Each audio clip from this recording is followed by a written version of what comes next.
Ζάνης. Κύριε Πρόεδρε, σας ευχαριστώ πολύ. Πρέπει να ομολογήσω, κύριε Πρόεδρε, ότι είμαι το λιγότερο μπορώ να πω μπερδεμένη.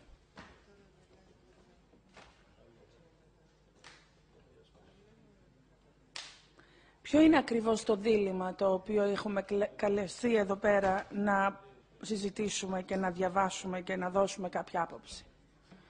Χρεοκοπίας με σώσιμο? Εάν πραγματικά, διαβάζοντας αυτά τα χαρτιά από το πρωί, θεωρείτε αυτό σώσιμο, θα ήθελα να μου το εξηγήσετε λίγο περαιτέρω. Κύριε Υπουργέ, βοηθήστε με. Αυτό το μνημόνιο στηρίζεται σε μία... Αυτό το μνημόνιο στηρίζεται σε μία συνέχεια μέτρων δημοσιονομικών που αποδείχθηκαν στο προηγούμενο μνημόνιο να είναι η απάντηση σε μία λάθος διάγνωση της κρίσης.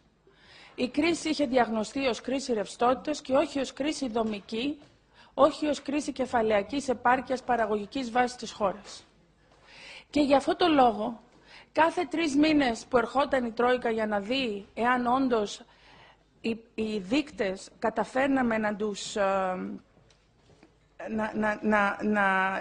να μπορούμε να πληρούμε τα μέτρα και τους δείκτες, βλέπαμε ότι είχαμε πάντα αυτό το πρόβλημα και πάντα παίρναμε καινούρια νομοσχέδια, καινούρια μέτρα κλπ. Για να μπορέσουμε να δοθεί η δόση. Τι μας λέει εμάς? Ότι τελικά θα μπορέσουμε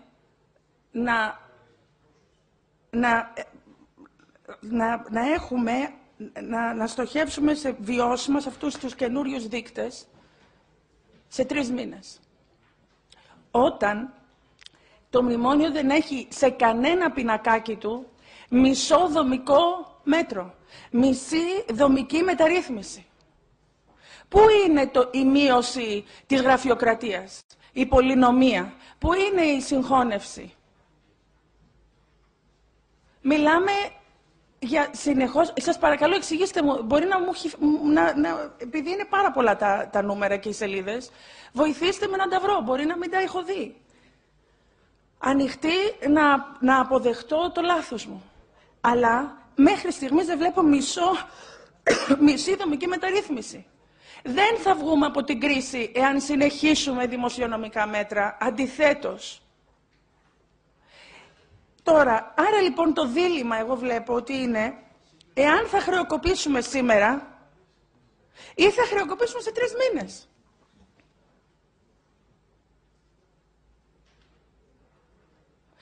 Και να το κάνουμε λιγάκι πιο ενδιαφέρον, εάν θα έχουμε υπογράψει όλα αυτά τα χαρτιά, με όλο αυτό το νομικό πλαίσιο που δεν το έχω ξαναδεί στις 18 χρόνια που έχω δουλέψει σε αυτή τη δουλειά, κύριε Υπουργέ, είμαι εδώ 2,5 χρόνια, κανένας δεν έχει ζητήσει να δώσω μια γνώμη σε αυτό το θέμα. 18 χρόνια δουλεύω να δίνω τέτοιου είδους αναλύσεις. Πού ακούστηκε ότι θα δώσουμε όλο αυτό το δανειακό πλαίσιο θα είναι κάτω από αγγλικό νόμο και έχει δοθεί και διαρρεύσει στους υπόλοιπους συναδέλφους μας ότι αυτό δεν είναι θέμα. Γιατί μπορεί να πάει σε αγγλικό δίκαιο, αλλά θα υλοποιηθεί στην Ελλάδα. Λάθος! Μέγα λάθος! Δεν θα υλοποιηθεί στην Ελλάδα. Διαβάστε το! Θα υλοποιηθεί στα δικαστήρια του Λουξεμβούργου. Θα υλοποιηθεί όχι μόνο στα δικαστήρια του Λουξεμβούργου, σε όποια άλλα δικαστήρια θα θελήσει το EFSF να το υλοποιήσει. Παράλληλα. Το εξηγεί καθαρότατα. Είναι πάρα πολύ μικρή η παράγραφος. 3 λέξεις. Πώς μου ζητάτε εμένα που με φέρατε πριν 2,5 χρόνια να βοηθήσω την καινοτομία της χώρας, να υπογράψω αύριο το βράδυ ή τη Δευτέρα το βράδυ? Για το ανύπαρκτο, δεν μπορώ να καταλάβω για το τι θα γίνει τελικά όταν θα πούμε ναι σε αυτό το πράγμα. Δηλαδή σήμερα λέμε ή χρεοκοπούμε σήμερα κάτω από δική μας βούληση ή θα χρεοκοπήσουμε σε 3 μήνες όπου δεν θα μπορούμε να χρεοκοπήσουμε γιατί θα μας έρουν στα δικαστήρια και αν τώρα έχουμε γίνει ρόμπες και δεν έχουμε τη μηδαμινή δυνατότητα, δεν έχουμε καμία αξιοπρέπεια, τότε θα δείτε πόση αξιοπρέπεια θα έχουμε, που θα μας τρέχουν στα δικαστήρια του Λουξεμβούργου και του οποιοδήποτε άλλου, γιατί το FSF αποφάσισε και γιατί το γράφει πολύ καλά εδώ, και θα λέμε, παραγωγικός πλούτος της Ελλάδας θα τον δώσουμε σαν γκαραντί. Να λοιπόν τον γκαραντί που ζητούσε η Φινλανδία.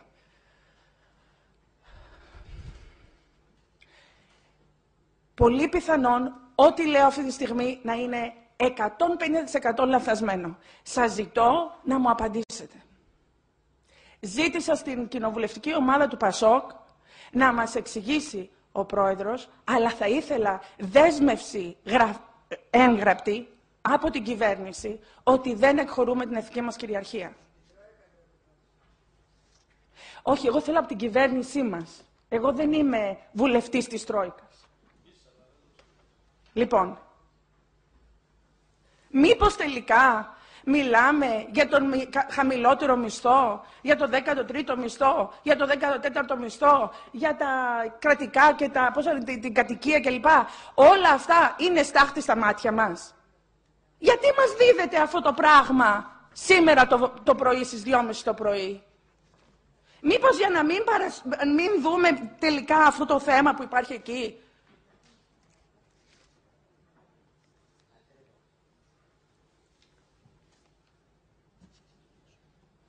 Μπορώ να σας δώσω αυτή τη στιγμή δύο προτάσεις για να μπορέσουμε να βγάλουμε τα 300 εκατομμύρια που ξαφνικά χάσαμε και θέλουμε να τα βρούμε κλπ.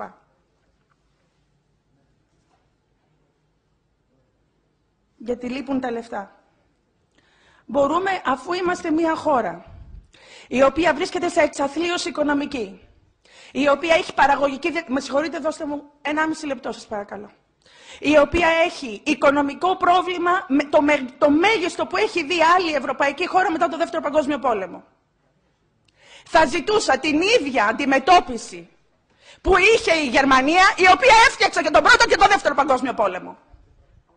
Δηλαδή, θα ήθελα να μην είναι η Ελλάδα η πέμπτη χώρα στον κόσμο η οποία αγοράζει ένα σωρό αμυντικές και δίνει ένα σωρό αμυντικές δαπάνες.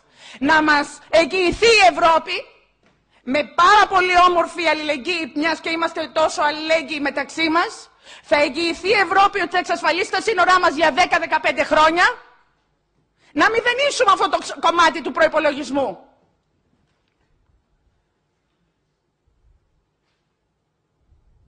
Δεν είναι δυνατόν να είμαστε στην άκρη της Ευρωπαϊκής Ένωσης, να πληρώνουμε 7% του ΑΕΠ σε αμυντικές δαπάνες. Η Γερμανία το 1945 της δόθηκε η αμυντική της εξασφάλιση από το ΝΑΤΟ και από την Αμερική και από εμάς.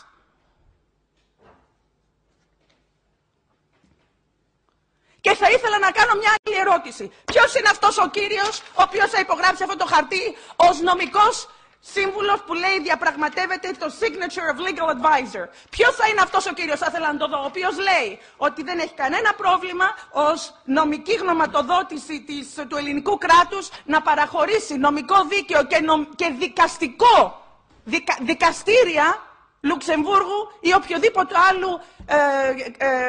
άλλης χώρας θα ήθελε το EFSF. Και το τελευταίο που θέλω να ρωτήσω, με συγχωρείτε πάρα πολύ, είναι η πρώτη φορά που γίνομαι έτσι έξαλλη, αλλά πραγματικά έχω βγει εκτός ρούχων. Θέλω να σας ρωτήσω κάτι. Έχει γραφτεί τίποτα στην Ελλάδα από αυτό το μνημόνιο? Όλα αυτά εδώ από κάτω λένε Παρίσι, Βρυξέλλες.